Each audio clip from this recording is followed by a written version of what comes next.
네, 우리가 논문 통계 분석을 한다라고 했을 때는 적어도 양적 연구에 있어서는요, 우리가 기본적으로 데이터의 구조를 정확하게 알고 들어갈 필요가 있습니다. 자, 그래서 제가 오늘은 가장 기초적이면서도 양적 연구에서 반드시 여러분들이 아셔야 할 그 데이터의 구조에 대해서 제가 설명을 좀 드리도록 하겠습니다.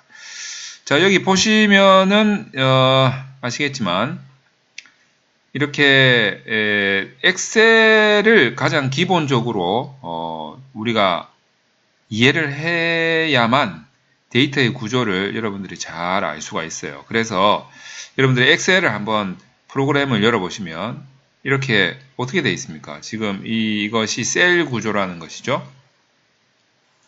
자, 그래서 이제 이 한 칸 한 칸이 엑셀을 잘 모르시는 분들이 의외로 많은 것 같아요. 그래서 엑셀을 기본적으로 좀 아셔야 될 필요가 있어서 제가 엑셀에 대해서 설명 좀 드리도록 하겠습니다.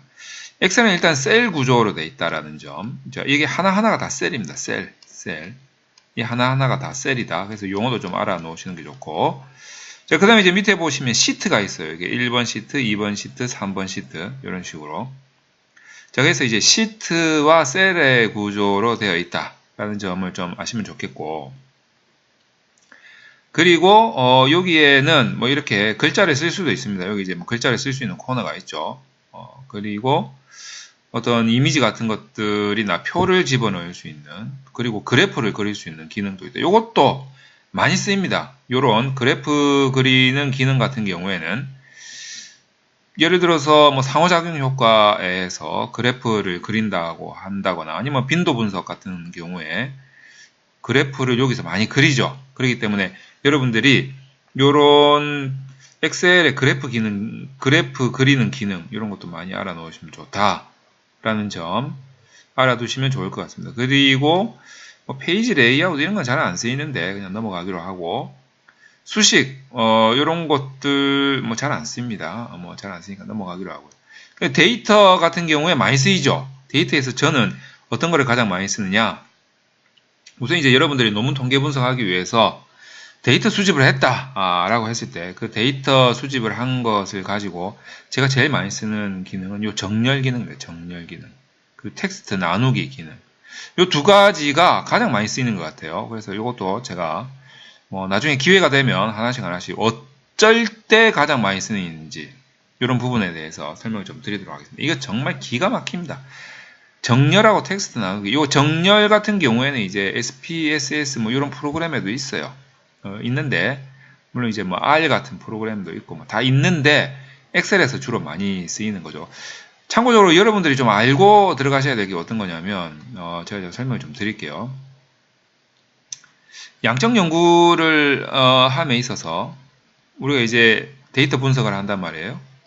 P자가 아니면 D자 데이터 분석을 하는데 이 데이터 분석을 우리가 이제 뭐 다른 말로 이제 논문 통계 분석이다 이렇게 이야기를 하죠. 그래서 이제 데이터 분석을 할 때 여러분들이 주로 뭐 이거 뭐 주판 두드려서 할 수는 없잖아요. 그러니까 요걸 이제 어떤 프로그램을 사용한단 말이에요. 어떤 뭐 SPSS나 뭐 R이나 뭐 스타타나 뭐 여러 가지 프로그램들을 사용한단 말이에요. 근데 이 프로그램 안에서 데이터를 뭐라고 해야 됩니까? 우리 조작한다. 나쁜 의미의 조작이 아닙니다. 데이터를 어떻게 합니까? 핸들링한다.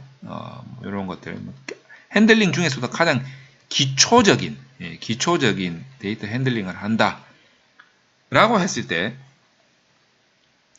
좀 어려워요. 이렇게 SPSS나 R이나 스타타를 가지고 데이터를 좀 다루기가 좀 어렵기 때문에 요거에 비해서는 엑셀이 쉽단 말이에요.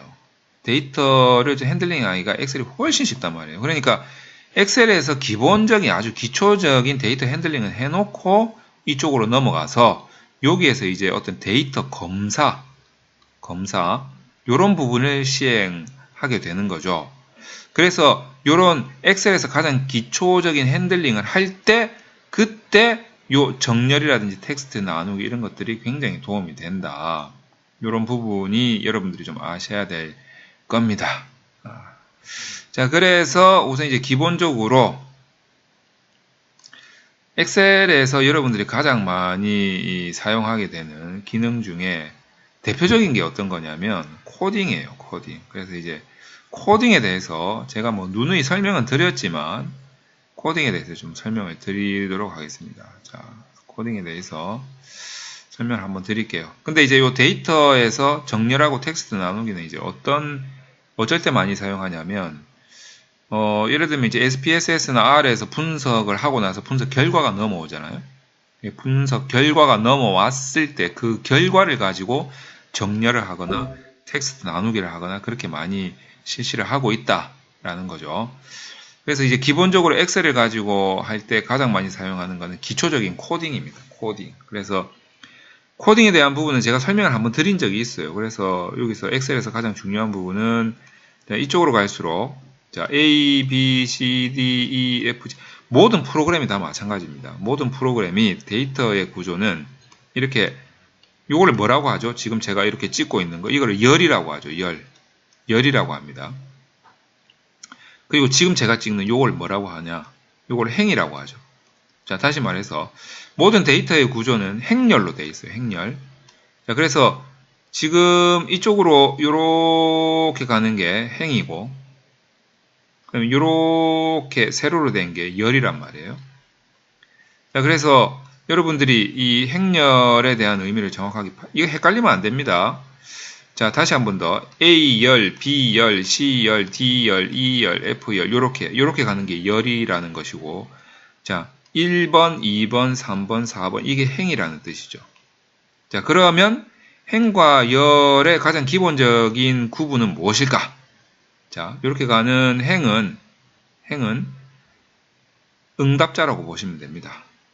응답자 또는 샘플 또는 표본 이렇게 생각을 하시면 되고 이렇게 내려가는 열은 쉽게 말하면 변수다 또는 문항이다 또는 항목이다 이렇게 생각을 하시면 될 것 같아요. 자, 이렇게 이 부분을 정확하게 여러분들이 구분을 할 줄 알아야 된다 라는 점을 좀 설명을 드리고 코딩의 가장 기본적인 법칙에 대해서 살펴보도록 하죠.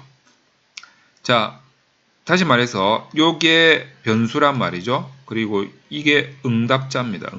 응답자, 샘플이 되겠죠. 그래서 예를 들어서 주로 이렇게 많이 표시를 하죠. 예를 들면 여기에 응답자의 넘버를 NO 이렇게 또는 뭐 NUM 이렇게 해도 되고 NUM 아니면 NO 뭐 이런 식으로 해서 1번 응답자, 2번 응답자, 3번 응답자, 4번 응답자, 5번 응답자 뭐 이런 식으로 표시를 많이 하죠. 자, 하는데 그 옆에 이제 요거는 이제 순서인 것이고요. 이제 B열부터 실질적인 변수가 들어가게 되겠죠. 그래서 이제 코딩할 때 헷갈리지 말라고 주로 이렇게 많이 합니다. 자, 여기 첫 번째는 개인적 배경인데 인구 통계 현황을 말하는 거죠. 개인적 배경 중에서 성별이 있어요. 성별. 우리가 그걸 이제 주로 젠더 이렇게 많이 표시를 하죠. 연령, 에이지. 그 다음에 뭐가 있습니까? 학력, 스쿨. 뭐 직업, 잡. 뭐 소득 수준, 월 평균 소득 수준, 뭐 인컴이니까 INC 뭐 이런 식으로 표시를 하고 그 다음에 이제 두 번째가 뭐 독립 변수로 뭐 사용되는 것이 예를 들면 리더십이다. 그러면 리더십 중에서도 예를 들면 뭐 변혁적 리더십이다. 변혁적 리더십이 있는데 변혁적 리더십 안에 또 문항이 1번 문항이 있고 2번 문항이 있고 3번 문항이 있고 4번 문항이 있고 5번 문항이 있고 막 그렇다는 거죠. 그 다음에 두 번째 뭐 카리스마 리더십이다. 그러면 카리스마 리더십이다. 이렇게 해서 또 1번 문항이 있고 2번 문항이 있고 3번 문항이 있고 4번 이렇게 쭉쭉쭉 옆으로 나가겠죠. 이것들이 뭡니까? 전부 다 변수라는 거죠. 변수. 이것들이 다 문항이죠. 문항 변수라는 거죠. 자, 그렇게 해서 실질적으로 넘버는 여기서부터 시작되겠죠. 그래서 1번, 2번, 3번, 4번, 5번 응답자, 6번 응답자, 7번 응답자, 8번 응답자 이렇게 될 거 아닙니까? 자, 요것도 언제 일일이 다 치고 있겠어요. 그러니까 보통 이제 이렇게 넘버 같은 경우에는 1번이다 이러면 1번 요 끄트머리에 십자가 표시 딱 만들어 놓고 그냥 드래그해서 쭉 당기면 다 1번이에요. 그러니까 이런 경우에는 컨트롤 키 눌러서 컨트롤 키를 누르면 십자가 옆에 또 십자가가 생기죠. 조그만데 보이십니까? 지금 제가 컨트롤 키를 누를 겁니다. 십자가 옆에 십자가가 보이죠? 떼면 십자가밖에 안 보여. 자, 컨트롤 키를 누르지 않으면 1에다가 십자가 만들어 놓고 쭉 당기면 그냥 11111 이렇게 돼버리는데 컨트롤 키를 누르면 십자가가 하나 더 나오고 번호가 늘어난단 말이죠. 이렇게 되면 보이시죠? 번호가 쭉쭉쭉 늘어납니다. 자, 이런 식으로 해서 번호를 자동적으로 생성을 좀 시켜놓고 그 다음에 요 4번 줄에다가 이렇게 클릭을 한 다음에 또 유용한 기능이 있죠. 유용한 기능, 보기 기능을 사용합니다. 보기를 눌러가지고 틀 고정에 들어가서 그냥 틀 고정을 딱 눌러보세요. 탁 눌러버리면 자 어떻게 되느냐면 여기 선이 하나 그려져 있죠. 이렇게 내가 코딩을 정말 하기 편하게 위에 제목은 그대로 남게 됩니다. 자, 그래서 위에 제목을 예를 들어서 홈에 들어가서 색깔을 노란색으로 싹 칠했다 라고 했을 때 밑에 있는 샘플의 응답들과 제목이 확연하게 구분이 되겠죠. 자, 이렇게 해서 여러분들이 코딩을 하면 된다. 이 말씀을 드릴 겁니다.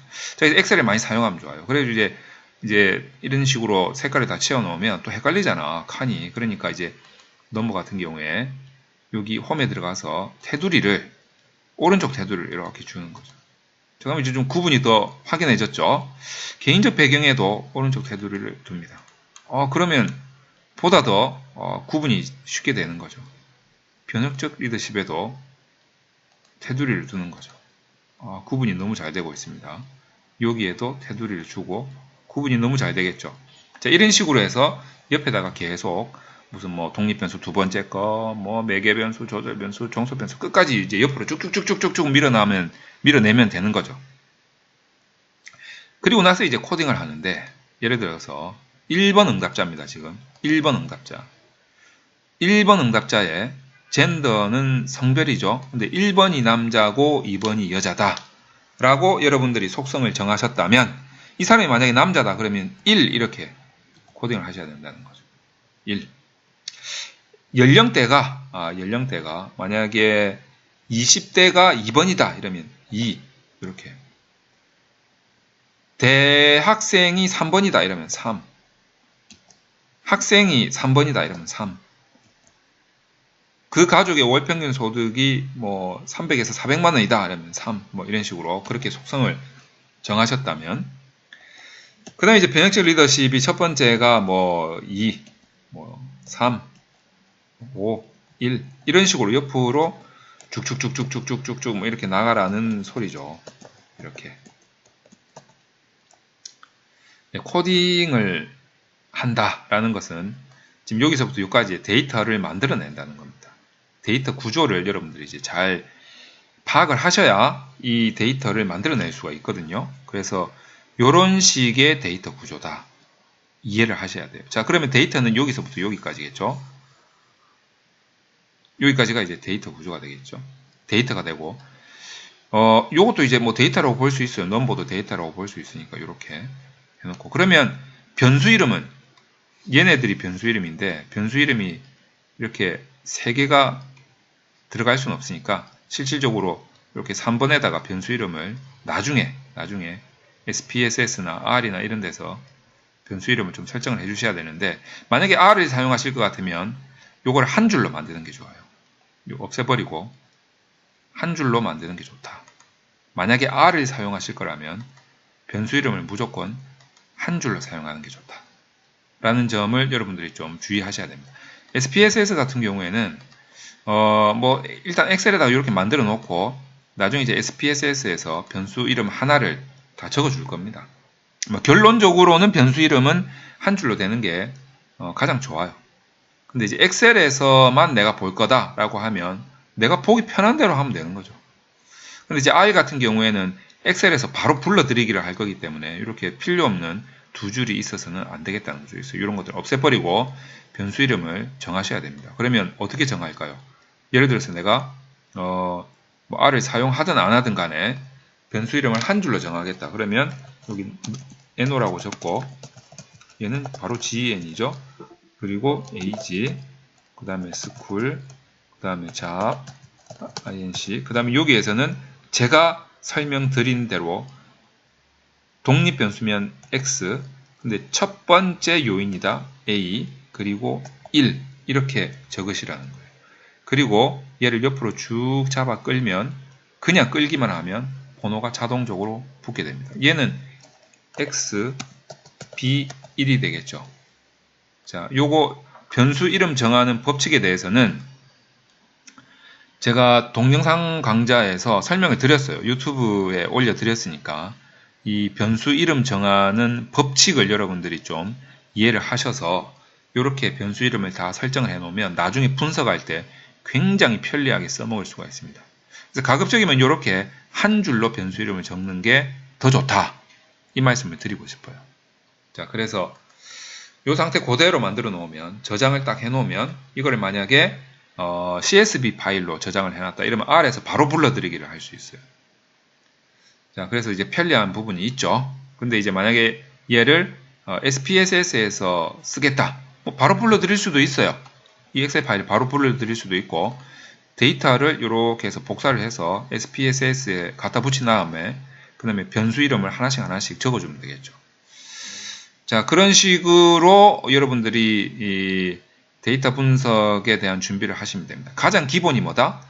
엑셀에서 데이터를 구조를 잡고 준비를 하는 게 가장 편합니다. 솔직히. 그래서 엑셀을 좀 잘 활용을 하시면 여러분들이 논문 통계 분석에서 양적 연구를 할 때 통계 분석에 대한 데이터 분석에 대한 준비를 잘 하실 수가 있다. 그 다음에 무슨 분석을 한다, 무슨 분석을 한다, 무슨 분석을 한다, 가설 검증을 한다 이런 게 나오는 거예요. 가장 기본이니까 여러분들이 이 부분을 잘 눈여겨보시고 데이터의 구조를 이해를 하시기 바랍니다.